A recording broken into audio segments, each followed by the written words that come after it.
Class 11th के बच्चे ध्यान दें। आज मैं आपको बताने जा रहा हूँ अभिक्रिया के मध्यवर्ती। अभिक्रिया जो भी होती है उस अभिक्रिया के क्या मध्यवर्ती बनते हैं, वो चीज़ अभिक्रिया के मध्यवर्ती। अभिक्रिया के मध्यवर्ती को इंग्लिश में कहा जाता है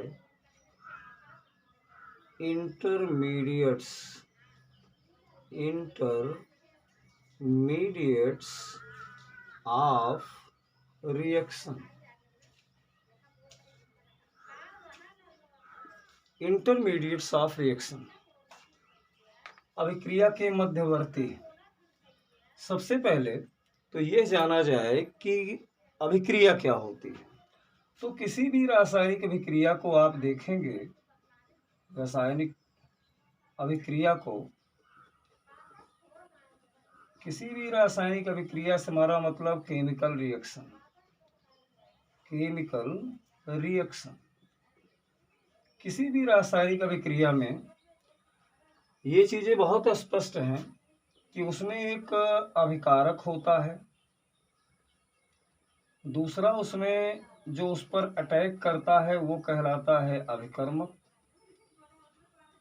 इसके बाद एक तीर लगाई जाती है जिसमें बनता है मुख्य उत्पाद, और उस मुख्य उत्पाद के साथ साथ कुछ सह उत्पाद भी बनते हैं, सह उत्पाद भी बनेगा। तो इस प्रकार से अभिकारक को अंग्रेजी में रिएक्टेंट बोला जाता है, रिएक्टेंट। अभिकर्मक को हम इंग्लिश में रिएजेंट बोलते हैं, और मुख्य उत्पाद को इंग्लिश में मेन प्रोडक्ट बोला जाता है, तथा सह उत्पाद को बाई प्रोडक्ट कहा जाता है। इसको कहते हैं हम लोग बाई प्रोडक्ट या साइड प्रोडक्ट। चाहे आप इसको बाई प्रोडक्ट कहें या फिर इसको साइड प्रोडक्ट कहा जाता है। तो किसी भी रासायनिक अभिक्रिया में यह कन्फर्म होगा कि अभिकारक बनेगा, अभिकारक होगा, अभिकर्मक, दोनों आपस में क्रिया करेंगे जिससे मुख्य उत्पाद और सह उत्पाद की रचना होगी। अब जैसे मान लीजिए कि अगर हम मीथेन को क्लोरीन के साथ रिएक्शन कराएं तो कन्फर्म है कि इसमें सूर्य के प्रकाश की आवश्यकता होगी और एक कंपाउंड बनेगा CH3Cl प्लस ESCl। इसको कहते हैं मेथिल क्लोराइड, जो कि हमारा मेन प्रोडक्ट है।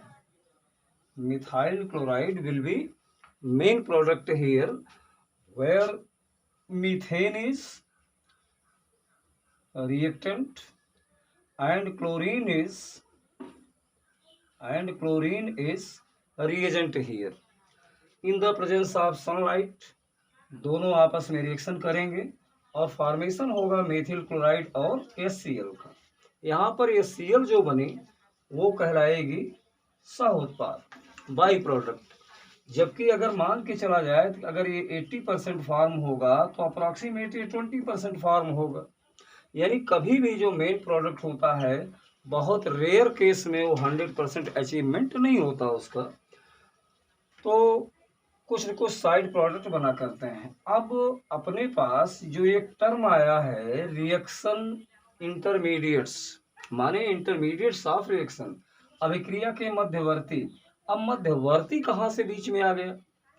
अपने पास तो अभिकारक था, अभिकर्मक था, दोनों आपस में क्रिया द्वारा बना रहे थे मुख्य उत्पाद और सह उत्पाद।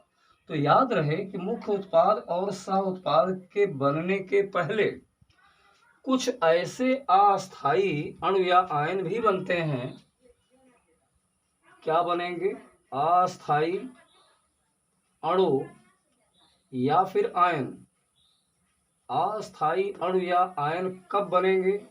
जब हमारा मुख्य उत्पाद और सह उत्पाद नहीं बना होगा, उसके पहले। यानी इनके बनने के पहले कुछ अस्थायी अणु या आयन बनते हैं जिसे कहा जाता है अभिक्रिया के मध्यवर्ती।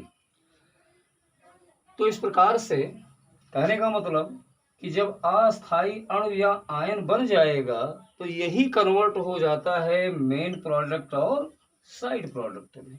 तो कहीं न कहीं मुझे दिखाई जो दे रहा है मुख्य उत्पाद और सह उत्पाद, इन्हीं के बीच में बनने वाला जो प्रोडक्ट होगा जो कि अस्थायी होगा, उसे कहा जाएगा अभिक्रिया के मध्यवर्ती, यानी इंटरमीडिएट्स ऑफ रिएक्शन। अब प्रश्न ये है कि ऐसे अस्थायी अणु या आयन जो बनते हैं, जिन्हें हम अभिक्रिया के मध्यवर्ती कहते हैं, इंटरमीडिएट्स कहते हैं, वे कौन कौन से बन सकते हैं। तो प्रश्न ये पैदा होगा कि किसी रासायनिक अभिक्रिया में जो मध्यवर्ती बनेंगे वो कितने टाइप के हो सकते हैं। तो अभिक्रिया के जो मध्यवर्ती हैं वो बेसिकली 3 टाइप्स के बन सकते हैं। पहला तो बन सकता है मुक्त मूलक। मुक्त मूलक बनेगा, जिसको अंग्रेजी में हम लोग फ्री रेडिकल बोलते हैं, फ्री रेडिकल। दूसरा बन सकता है इसमें कार्बोधन आयन, कार्बोधन आयन, जिसको हम लोग कार्बोनियम आयन के नाम से भी जानते हैं, कार्बोनियम आयन, ये भी बन सकता है। चाहे कार्बोधन आयन कहो या इसको कार्बोनियम आयन कहा जाता है। इसी प्रकार से इसको हम कार्बो कैटायन लिखते हैं, या फिर इसको हम लोग कार्बोनियम आयन, कार्बोनियम आयंस। इसी प्रकार से कार्ब ऋण आयन बनेगा, कार्ब ऋण आयन, जिसको हम लोग कार्बेनियन बोलते हैं, कार्बेनियन, या इसको हम लोग कार्बेनियन, कार्बेनियन। इस प्रकार से कार्ब ऋण आयन अभिक्रिया मध्यवर्ती पहला क्या बना, मुक्त मूलक बन सकता है। दूसरा क्या बन सकता है, कार्बोनियम आयन बन सकता है, या फिर इसको हम कार्बोधन आयन के नाम से जान सकते हैं। तीसरा इसमें अभिक्रिया मध्यवर्ती क्या बन सकता है, कार्ब ऋण आयन, कार्बेनियन। तो कहीं न कहीं ये तीनों आपके अस्थायी अणु या आयन ही हैं, अस्थायी अणु या आयन। इन तीनों को हम सामूहिक रूप से कह सकते हैं। अब जब ये बनेंगे तो अस्थायी होंगे, इसका मतलब बनने के साथ साथ ये क्या कर लेंगे, आपस में रिएक्शन कर लेंगे, और आपसी रिएक्शन के द्वारा इनसे क्या बन जाएगा, मुख्य उत्पाद या सह उत्पाद की रचना हो जाएगी।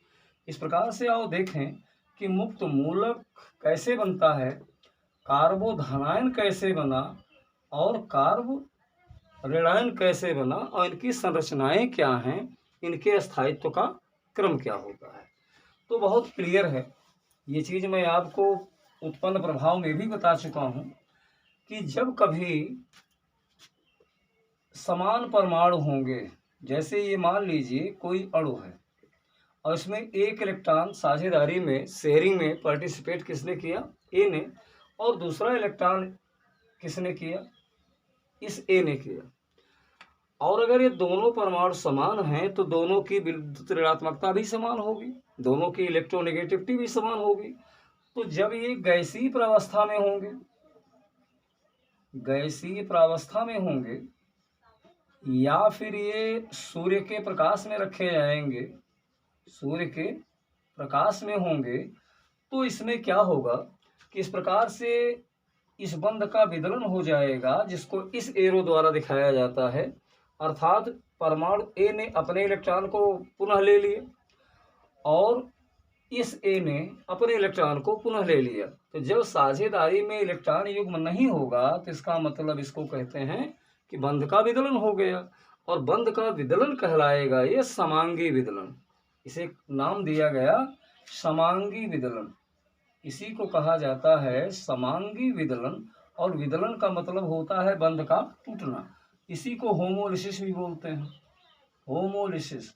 अब ये समांगी विदलन कब होगा, अर्थात होमोलिसिस कब होगी, जब दोनों परमाणु एक जैसे हों, अर्थात एक ए है तो दूसरा भी ए हो, अर्थात दोनों की इलेक्ट्रोनेगेटिविटी क्या हो, सेम हो। तो ऐसी कंडीशन में जब गैसीय प्रावस्था पैदा होगी या सूर्य के प्रकाश में रखा जाएगा ये A2 अणु, तो क्या होगा, इलेक्ट्रॉन आपस में फिर इक्वली डिवाइड हो जाएगा, समान विभाजन हो गया। और जब समान विभाजन होगा तो ये बंध टूट जाएगा, अर्थात ये बन गया ए और दूसरा भी बन गया ए। इन्हीं दोनों को कहा जाएगा सामूहिक रूप से मुक्त मूलक। यही होते हैं मुक्त मूलक यानी फ्री रेडिकल। फ्री रेडिकल होगा ये इस प्रकार से। तो कहीं न कहीं इस प्रकार से मुक्त मूलक की रचना होती है। अब अगर मान लीजिए कि यहाँ पर CH3 है और यहाँ पर भी CH3 है, तो ये अणु कहलाएगा इथेन।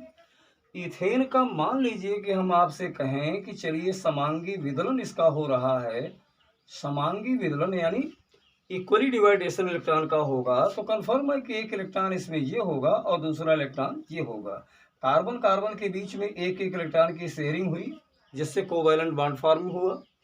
और जब कभी ये गैसीय प्रावस्था में आएगा अर्थात सूर्य के प्रकाश में रखा होगा तो ये इसमें समांगी वितरण हो जाएगा, ये इलेक्ट्रॉन ले लेगा और ये इस प्रकार से इलेक्ट्रॉन ले लेगा, तो कंपाउंड बन जाएगा इसमें CH3 और इस पे CH3। इस प्रकार से ये मुक्त मूलक बन गया, फ्री रेडिकल बनेगा और इसका नाम क्या होगा, मेथिल मुक्त मूलक। इस मुक्त मूलक का नाम होगा मेथिल मुक्त मूलक। ऐसे ही मुक्त मूलक जब भी कोई रासायनिक अभिक्रिया होती है तो अभिक्रिया मध्यवर्ती के रूप में ये मुक्त मूलक बनते रहते हैं और ये रिएक्शन में आगे भाग लेते रहते हैं और नए नए उत्पाद बनाते रहते हैं। तो इस प्रकार से इसे कहा जाएगा समांगी विदलन। अब इनके जो मेथिल मुक्त मूलक बना, इसका मतलब ऐसे ही एथिल मुक्त मूलक बनता होगा।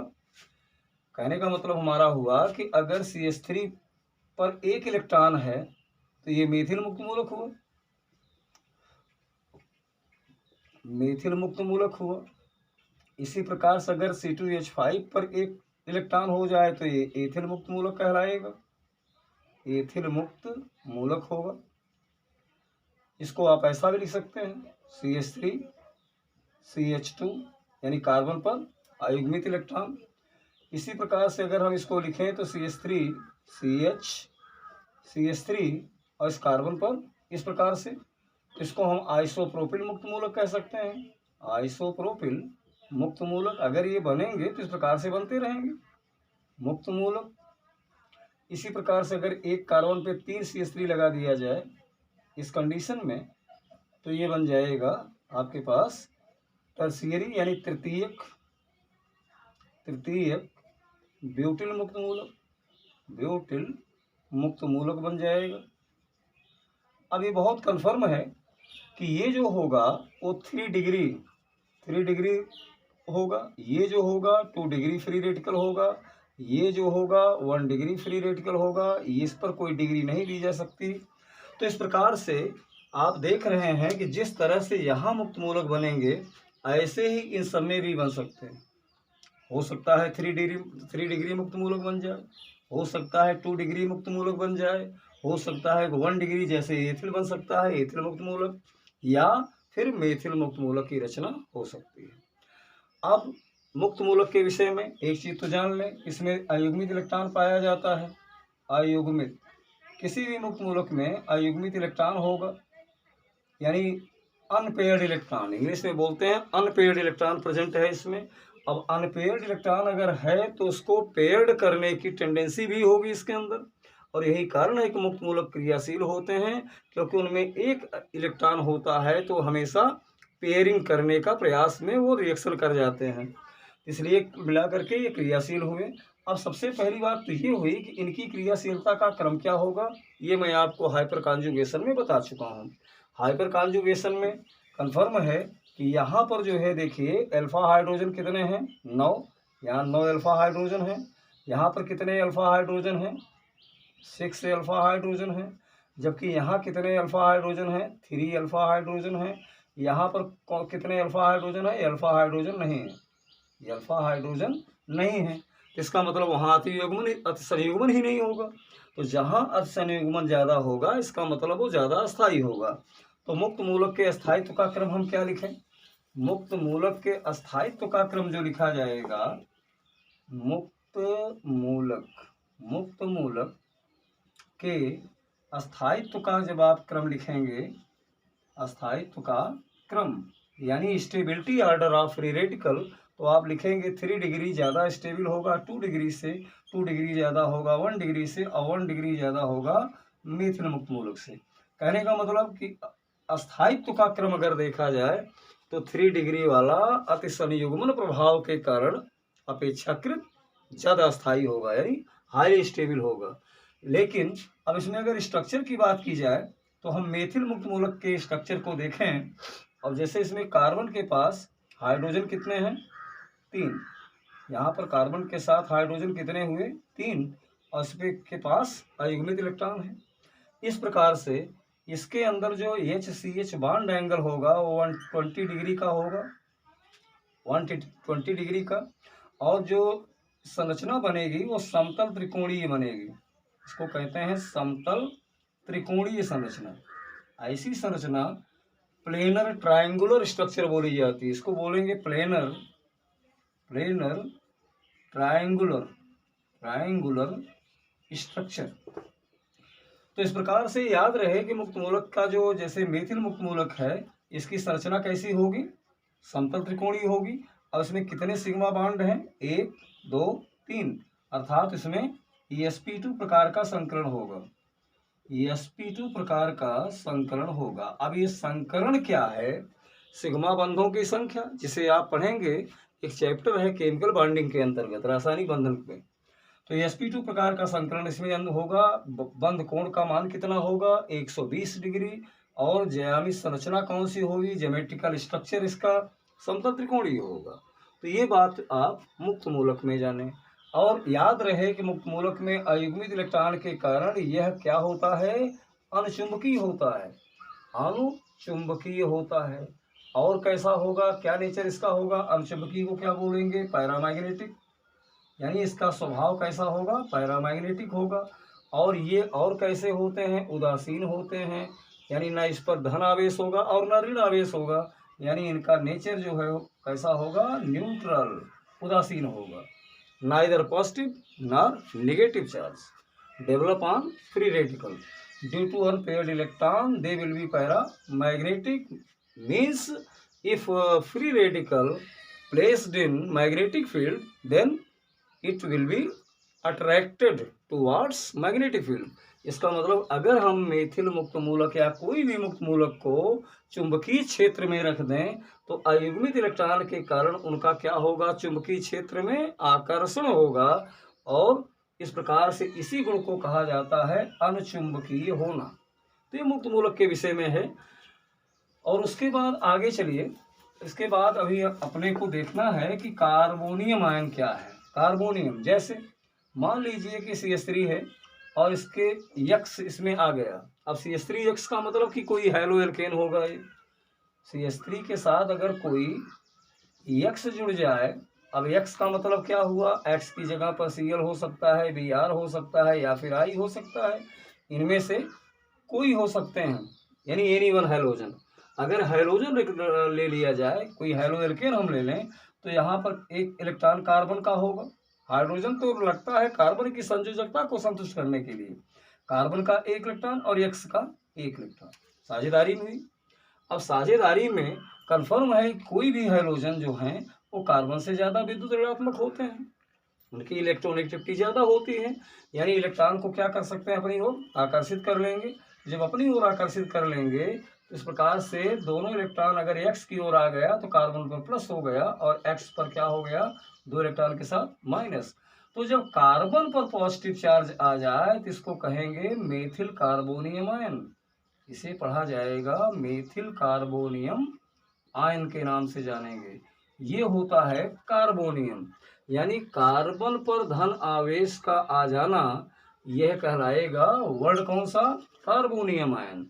तो इसका नाम क्या होगा? मेथिल कार्बोनियम आयन होगा। अब अगर हम इसके स्ट्रक्चर को देखें तो ऐसे ही यहाँ पर अगर ये लगा दिया जाए प्लस, तो ये मेथिल अब मुक्त मूलक नहीं होगा बल्कि मेथिल कार्बोनियम आयन होगा। मेथिल कार्बोनियम आयन पढ़ा जाएगा, ऐसे बन जाएंगे। यहाँ पर अनपेड़ को काट करके आप एथिल कार्बोनियम आयन कह सकते हैं। इसके एथिल कार्बोनियम आयन बन जाएगा।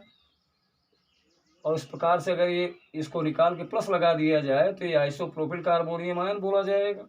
आइसोप्रोपिल कार्बोनियम आयन के नाम से जानेंगे इसको।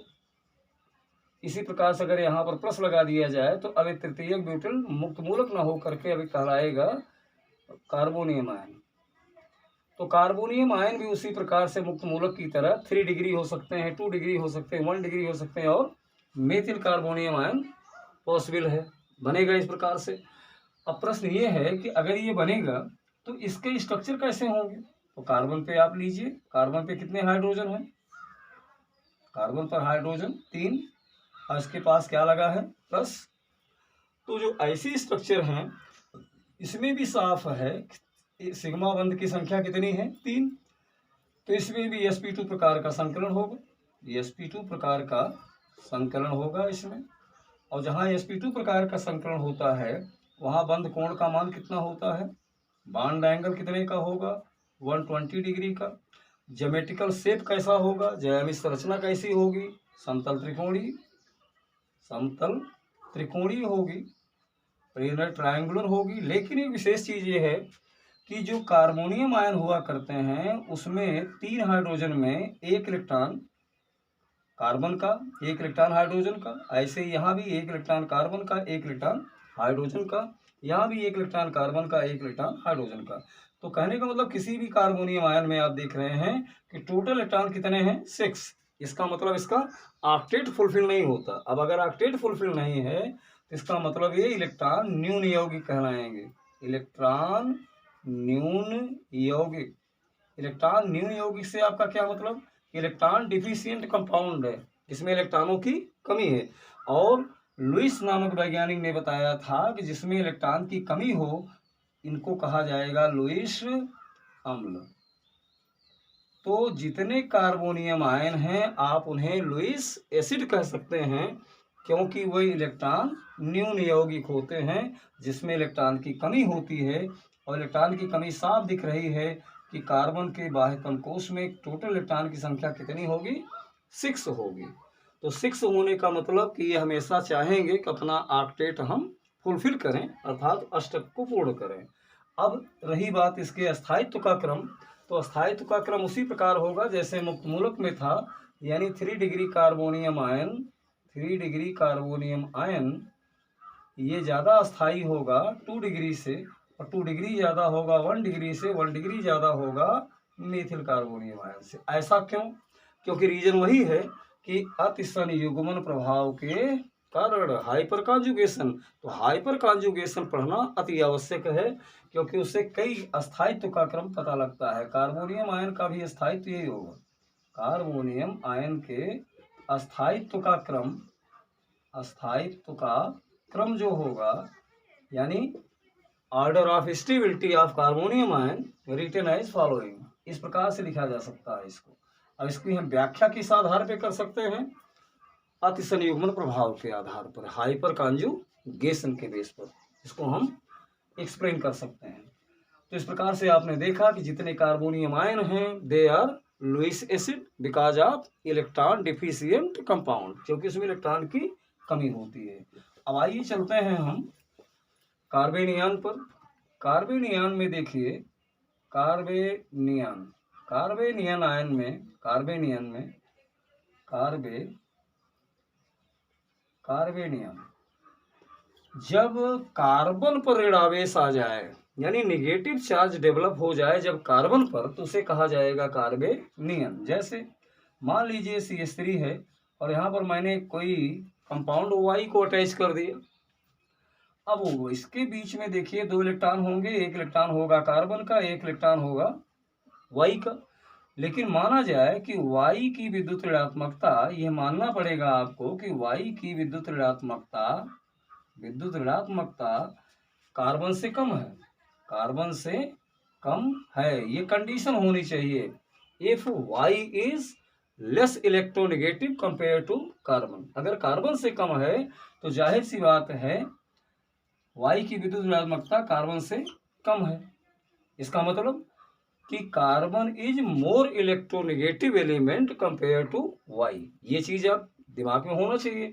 तो फिर होगा क्या कि साझेदारी का इलेक्ट्रॉन युग्म अब कार्बन की ओर डिस्प्लेस कर जाएगा और परिणाम ये होगा कि अब CH3 पर क्या लग गया, 2 इलेक्ट्रॉन चले गए इस कार्बन पर तो नेगेटिव चार्ज डेवलप हो गया और Y पर क्या लग जाएगा, प्लस। इस प्रकार से आपने देखा कि जो कार्बन पर अगर ऋणावेश आ गया तो इसका मतलब कि यह कार्बेनियन बन गया। कार्बन पर ऋणावेश का आना ही कहलाता है कार्बेनियन का फॉर्मेशन। कार्बेनियन का अगर फॉर्मेशन हो गया इस प्रकार से, तो आइए देखा जाए कि इस कार्बेनियन में क्या स्ट्रक्चर होगा।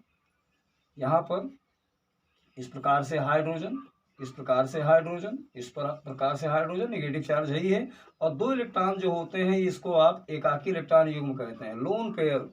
इसे बोला जाएगा LP माने लोन पेयर, एकाकी इलेक्ट्रॉन युग्म। एकाकी इलेक्ट्रॉन युग्म क्या होता है? एकाकी इलेक्ट्रॉन युग्म से हमारा मतलब कि जो इलेक्ट्रॉन पेयर बॉन्ड फॉर्मेशन में पार्टिसिपेट न करें, यानी बंध बनाने में जिस इलेक्ट्रॉन की कोई भूमिका नहीं होगी, इसका मतलब ये हुआ कि वो एकाकी इलेक्ट्रॉन युग्म कहलाएगा। इस प्रकार से यहाँ पर अगर हाइब्रिडाइजेशन देखा जाए तो 1 2 3 सिग्मा, और लोन पेयर भी इस संकरण में भाग लेते हैं तो 4 हो गया। 4 का मतलब sp3, 1 s और 3 p बराबर हो गया 4, तो sp3 प्रकार का संकरण इसमें होगा। और जहाँ sp3 प्रकार का संकरण होता है, होना चाहिए संरचना उसकी चतुष्फलकीय, टेट्राहेड्रल होना चाहिए, लेकिन चतुष्फलकीय न हो करके यह संरचना हो जाएगी पिरामिडी, पिरामिड के आकार की, पिरामिडी यानी पिरामिडल शेप हो जाएगा, पिरामिडल शेप हो जाएगा कार्बेनियन का। क्यों हो गया?